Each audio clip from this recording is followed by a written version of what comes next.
जैसा कि आप थंबनेल में देख चुके होंगे, आज हम इस वीडियो में बात करेंगे वर्ल्ड ज्योग्राफी का एक टॉपिक जलमंडल। तो शुरू करते हैं आज का हमारा वीडियो जलमंडल। आज हम इस वीडियो में जलमंडल के बारे में विस्तार से अध्ययन करेंगे। जो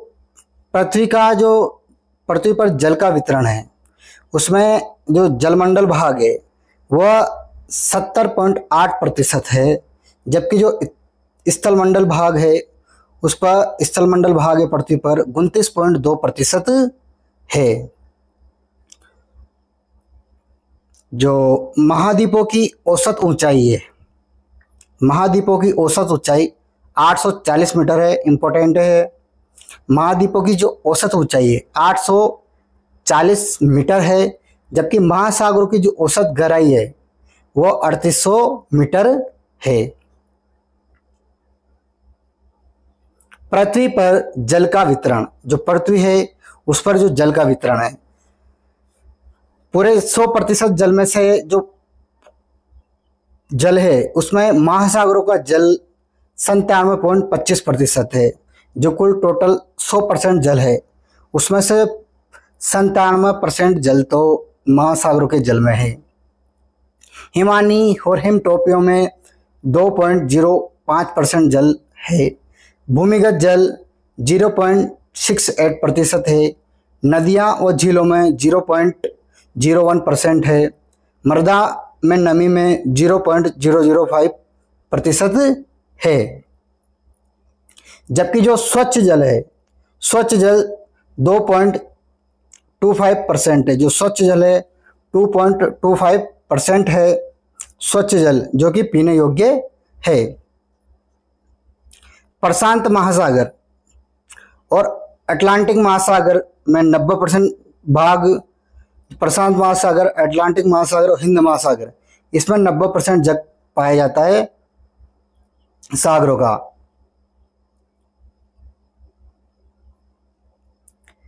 महासागरीय उच्चावच, महासागरीय उच्चावच भूपृष्ठ के ऊपरी सतह जिस प्रकार की विभिन्न प्रकार की स्थलाकृतियां दिखाई देती है, यानी जो भूपृष्ठ है यानी पृथ्वी की जो सतह है उस पर जिस प्रकार की विभिन्न प्रकार की स्थलाकृतियां आकृतियां दिखाई देती है, उसी प्रकार महासागरों में जो महासागर है बड़े बड़े, जो जैसे प्रशांत महासागर, हिंद महासागर, अटलांटिक महासागर, उसमें भी उसके महासागरों के नीचे स्थलाकृतियां आकृतियां पाई जाती है। उसे महासागरीय उच्चावच कहते हैं, उसे महासागरीय उच्चावच कहते हैं। महासागरीय उच्चावच को 4 भागों में बांटा गया है। जो महासागरीय उच्चावच है उसे 4 भागों में बांटा गया है। पहला है महाद्वीपीय मग्न तट। महाद्वीपीय मग्न तट महाद्वीपों के वह भाग जो जल में डूबे रहते हैं। जो महाद्वीपीय मग्न तट है, जो महाद्वीप के वह भाग होते हैं जो जल में डूबे रहते हैं। महाद्वीपीय ढाल, जो महाद्वीपीय ढाल है महाद्वीपों के अंतिम मैदान होते हैं। जो महाद्वीपीय ढाल है महाद्वीपों के अंतिम मैदान होते हैं। नितल मैदान या गहरे सागरीय मैदान जो कि महासागर में होते हैं। महासागरीय गर्त महासागरों के सबसे गहरे बिंदु होते हैं, जैसे कि यह महाद्वीपीय मग्न तट, यह महाद्वीपीय ढाल, यह नितल मैदान और यह महासागरीय गर्त।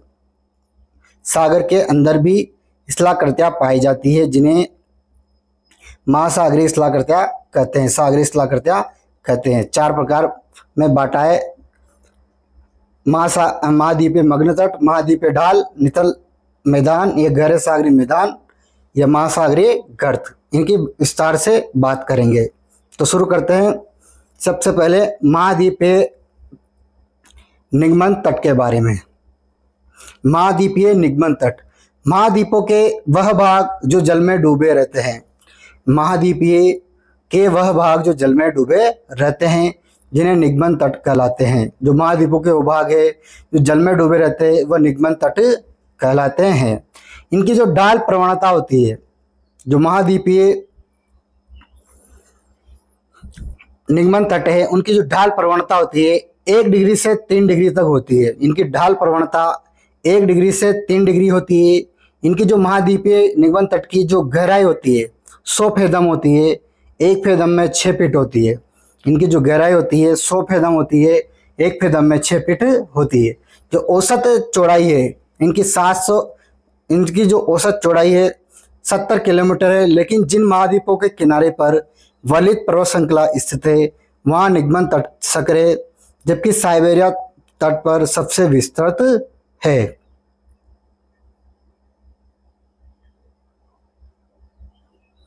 महाद्वीपीय निगमन तट विश्व के लगभग 1/4 पेट्रोलियम के भंडार के लिए प्रसिद्ध है।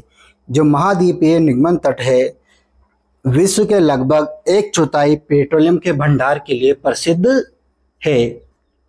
कुल महासागरीय क्षेत्र का 8.6% भाग महाद्वीपीय निगमन तट के अंतर्गत आता है। जो कुल महासागरीय क्षेत्र है, कुल टोटल महासागरीय क्षेत्रफल है, उसके कुल 8.6% भाग महाद्वीपीय निगमन तट के अंतर्गत आता है। निगमन तट के उभरे हुए भाग मछली पकड़ने के प्रमुख केंद्र है। जो निगमन तट के उभरे हुए भाग है वो मछली पकड़ने के प्रमुख केंद्र है। George's bank, grand bank, Dogar bank, ये प्रमुख मछली पकड़ने के केंद्र है। दूसरा है महाद्वीपीय ढाल। महाद्वीपीय ढाल ये भाग वास्तविक रूप से में महाद्वीपों के निगमन तट की अंतिम सीमा है। जो ये भाग है वास्तविक रूप से महाद्वीपों के निगमन तट की अंतिम सीमा है। इनकी जो ढाल प्रवणता होती है 2 डिग्री से 5 डिग्री तक होती है। इनकी ढाल प्रवणता 2 डिग्री से 5 डिग्री होता है। जबकि जो इनकी गहराई है 200 से लेकर 2000 मीटर, 200 से लेकर 2000 तक निक्षेप नहीं पाए जाते, इसमें निक्षेप नहीं पाए जाते हैं। तीसरा है महासागरीय नितलीय मैदान। जो महासागरीय नितलीय मैदान महासागरीय उच्चावच के सबसे विस्तृत भाग है।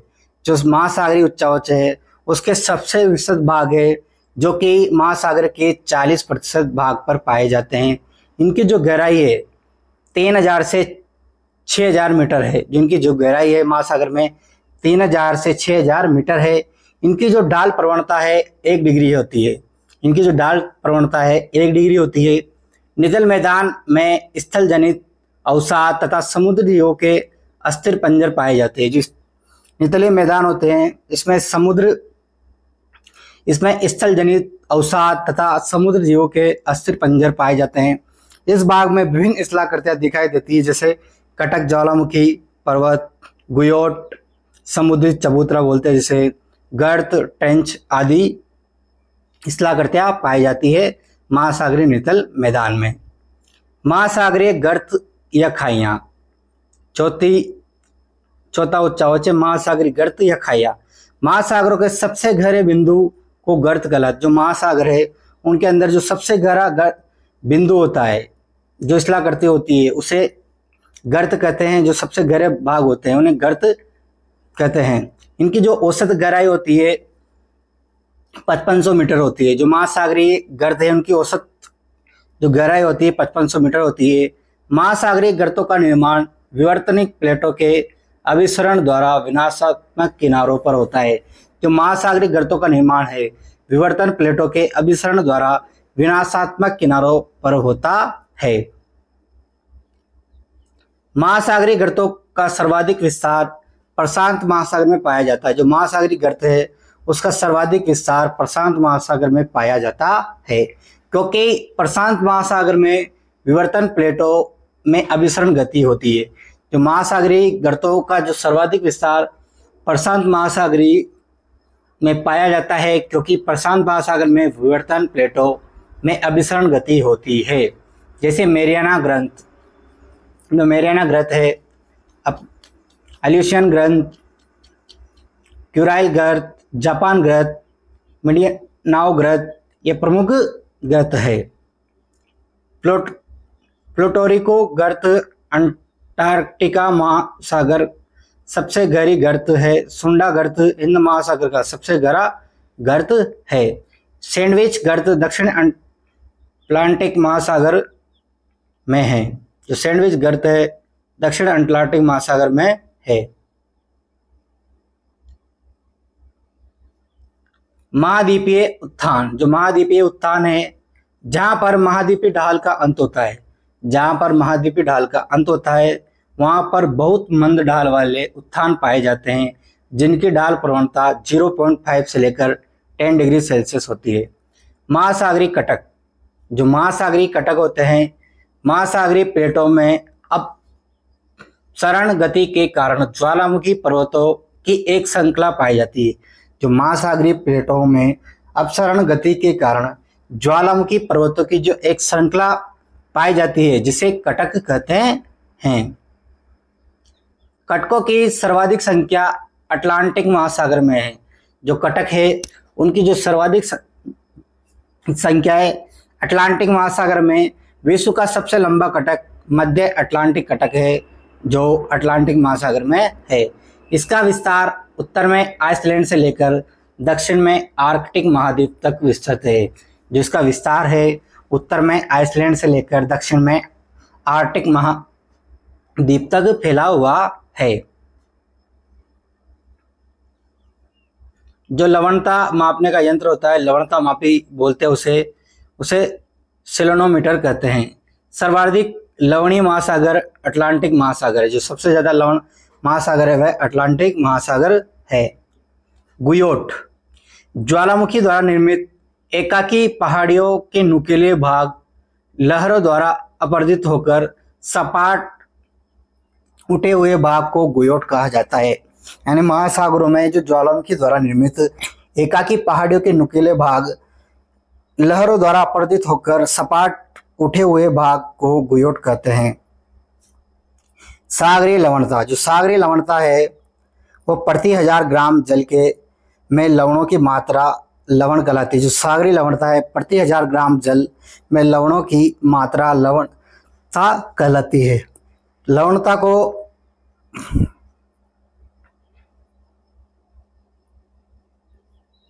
1000% में प्रदर्शित किया जाता है। 0.00 में प्रदर्शित किया जाता है। सम लवणता रेखा, जो सम लवणता रेखा है समान लवणता वाले स्थानों को मिलाने वाली काल्पनिक रेखा को सम लवणता रेखा कहा जाता है। जो समान लवणता वाले स्थानों को मिलाने वाली काल्पनिक रेखा को सम लवणता रेखा कहा जाता है। 1884 में डेटमार्क के चैलेंजर अन्वेषण अभियान द्वारा महासागरों में 47 प्रकार के लवणों का पता लगाया। जो 1884 में डेटमार्क के चैलेंजर अन्वेषण अभियान द्वारा महासागरों में 47 प्रकार के लवणों को पता लगाया जिनमें से 7 प्रमुख लवण निम्न प्रकार है। जिनमें से 7 जो प्रमुख है लवण वो निम्न प्रकार है। NaCl यानी सोडियम क्लोराइड जो कि महासागरों में सबसे ज़्यादा पाया जाता है 77.80%। Magnesium chloride MgCl2 magnesium chloride जो कि 10.90% है। मैग्नीशियम सल्फेट 4.70% है।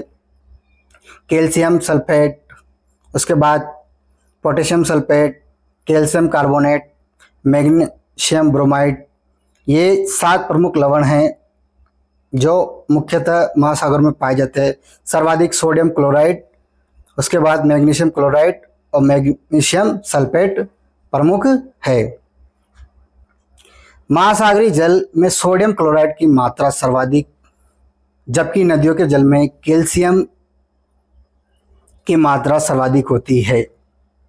जो महासागरीय जल है उसमें सर्वाधिक मात्रा सोडियम क्लोराइड की होती है जबकि जो नदियों का जल है उसमें कैल्शियम की मात्रा सर्वाधिक होती है। विभिन्न सागरों की औसत लवणता होती है। विभिन्न जो सागर है उनकी जो औसत लवणता होती है 33 से 37 होती है और जबकि महासागरों की औसत लवणता 35 होती है। सर्वाधिक लवणीय झील, जो सर्वाधिक लवणीय झील है वोन झील तुर्की की जिसकी लवणता 330 है। दूसरे नंबर पर मृत सागर 238, जॉर्डन व इजराइल की सीमा पर स्थित है। ग्रेट सॉल्ट लेक जिसकी लवणता 220 है, यूनाइटेड स्टेट ऑफ अमेरिका में है। जो सर्वाधिक लवणीय झील है वोन झील है जो तुर्की में है, उसकी लवणता 330 है। और दूसरे नंबर पे मृत सागर जिसकी लवणता 238 है, जॉर्डन व इजराइल की सीमा पर है। तीसरे नंबर पर ग्रेट सॉल्ट लेक 220 लवणता, यूनाइटेड स्टेट ऑफ अमेरिका में है। लवणता को नियंत्रित करने वाले कारक, यानी जो लवणता है उसको कौन कौन से कारक या फैक्टर है जो उसको नियंत्रित कर सकते हैं, कंट्रोल कर सकते हैं। वाष्पीकरण, जो वाष्पीकरण है वो लवणता को नियंत्रित करता है। वर्षा भी लवणता को नियंत्रित करती है। नदी का जल, जैसे वाष्पीकरण होके सागर का जल वाष्पीकरण होता है, वो लवणता को कम करता है। जैसे वर्षा होती है तो वह उसके माध्यम से नदियों और सागरों का जल में जो लवणता है उसमें कमी आती है। नदियों का जल जो समुद्र में मिलता है, मीठा जल सागर में मिलता है, तो जहाँ से सागर नदियों का जल सागर में मिलता है उस क्षेत्र में जो लवणता है वो कम हो जाती है। महासागरीय धाराएं, जो महासागरीय धारा है वो भी लवणता को नियंत्रित करती है। प्रचलित पवनें, यह भी लवणता को नियंत्रित करती है। लवणता का वितरण, जो लवणता है उसका वितरण, सामान्यतः ध्रुवों की ओर जाने पर लवणता कम होती है। जो सामान्यतः ध्रुव है उनकी ओर जाने पर जो लवणता है वह कम होती जाती है। इसका मतलब है भूमध्य रेखा पर लवणता सर्वाधिक होनी चाहिए। जो सामान्यतः ध्रुव की ओर जाने पर जो लवणता है वह कम होती जाती है। इसका मतलब है भूमध्य रेखा पर लवणता सर्वाधिक होनी चाहिए। लेकिन ऐसा नहीं होता, क्योंकि भूमध्य रेखा पर वाष्पीकरण तो सर्वाधिक होता है परंतु वर्षा भी अधिक होनी होती है। महासागरों की जो औसत लवणता है वो 35 होती है। जो महासागर है उसकी जो औसत लवणता है 35 होती है, जबकि जो सागर है उसकी लवणता में अंतर पाया जाता है। जो महासागर है उसकी औसत लवणता 35 होती है, जबकि जो सागर की लवणता है उसमें अंतर पाया जाता है। सामान्य से अधिक लवणता वाले सागर, जो सामान्य से अधिक लवणता वाले सागर है वो 37 से 41% है। लाल सागर, भूमध्य सागर, फारस की खाड़ी आदि। सामान्य लवणता वाले सागर, जो सामान्य से अधिक लवणता वाले सागर है उनमें जो लवणता है 37 से 41%, 37 से 41 है लाल सागर, भूमध्य सागर और फारस की खाड़ी। सामान्य लवणता वाले सागर, जो सामान्य लवणता वाले सागर है उनमें लवणता 35 होती है। कैरिबियाई सागर, मेक्सिको की खाड़ी, चीन सागर, पीला सागर, जावा सागर आदि। सामान्य से उच्च लवणता वाले सागर, जो सामान्य से उच्च लवणता वाले सागर है उनमें 31 या इससे कम, जैसे आर्कटिक एवं अंटार्कटिक सागरों की लवणता।